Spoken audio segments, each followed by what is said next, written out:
originally appearing in literature as the name of the trickster demon in the Faust legend. He has since appeared in other works as a stock character version of the devil himself. Mephistopheles is already trapped in his own hell by serving the devil. He warns Faustus of the choice he is making by selling his soul to the devil. Mephistopheles, an agent of Lucifer, appears and at first advises Faust not to forego the promise of heaven to pursue his goals.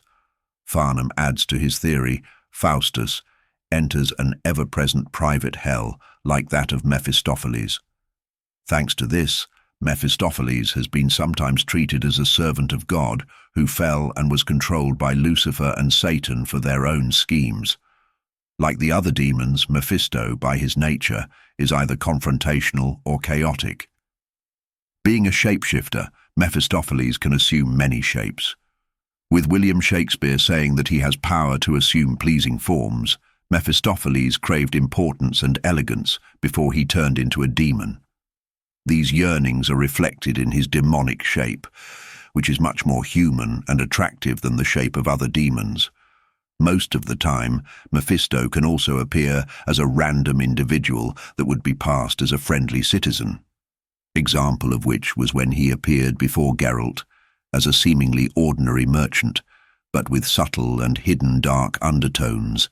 The origins of Mephistopheles are largely unknown, with the demon himself being vague and cryptic when questioned of his origins.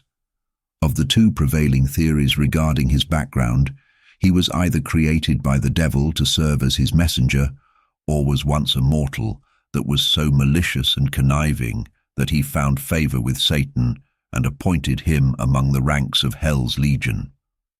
According to Promethean Shakespeare, a professor and occult expert, there are records of encounters with Mephistopheles dating back thousands of years in many cultures and under many names.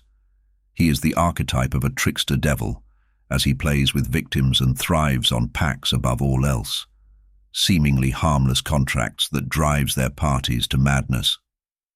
Mephistopheles himself states that he is fond of making deals with mortals that have corrupted moralities, and any tale involving him follows naturally. A meeting at a crossroads, a wish, a pact signed in blood, and a price to be paid.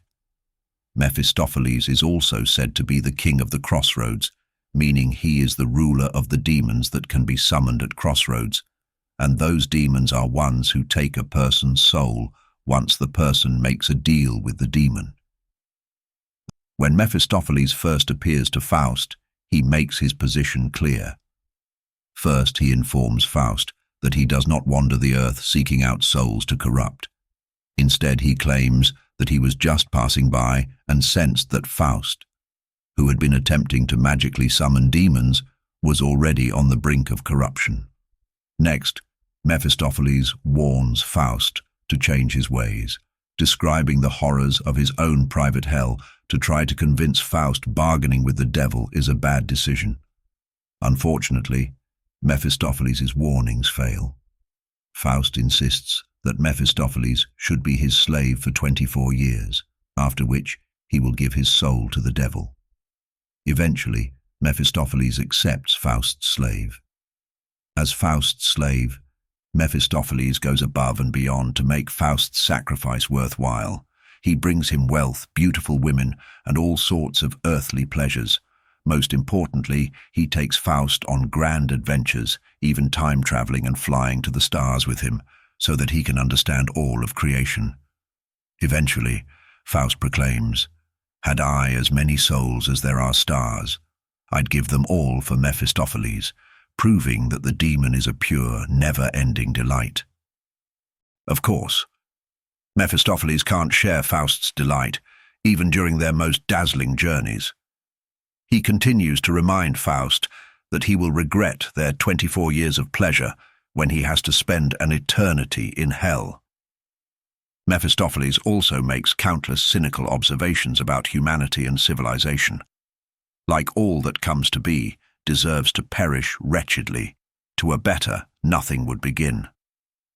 Inevitably, Faust's time was up, and Mephistopheles drags him into the depths of hell to suffer for all eternity.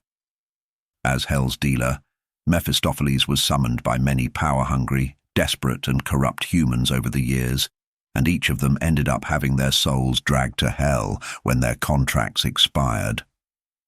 There were times where he faced resistance. Among them was the likes of dealing with Geralt of Rivia, a ghost rider, and even the legendary Dark Knight Sparda, and was thwarted a few times by such individuals. However, Mephistopheles' status became not all that well received with the introduction of the Hellspawn. The Hellspawn were created to drag sinful and tainted humans to the depths of hell so that they could be added to the devil's army when the end of days begins, becoming obsolete in a sense which frustrated the Faustian devil greatly, as he was regarded as nothing more than a sleazy salesman by other demons. It especially did not help when he was outsmarted twice by the likes of Geralt and Stingy Jack. Nonetheless, he, Mephistopheles, continued with his work, but not without plotting to raise himself high up in the ranks. One of his more notable dealings was with the Curtis family. Izumi Curtis's child tragically died during childbirth, due Izumi being constantly ill.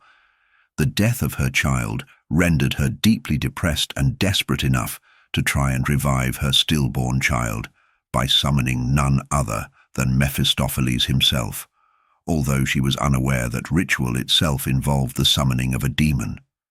However, instead of outright taking her soul, Mephistopheles saw that her illness would do the job for him, and the toll Izumi was required to pay for summoning him resulted in some of her internal organs being removed, causing her to be both constantly ill and completely incapable of ever becoming pregnant again.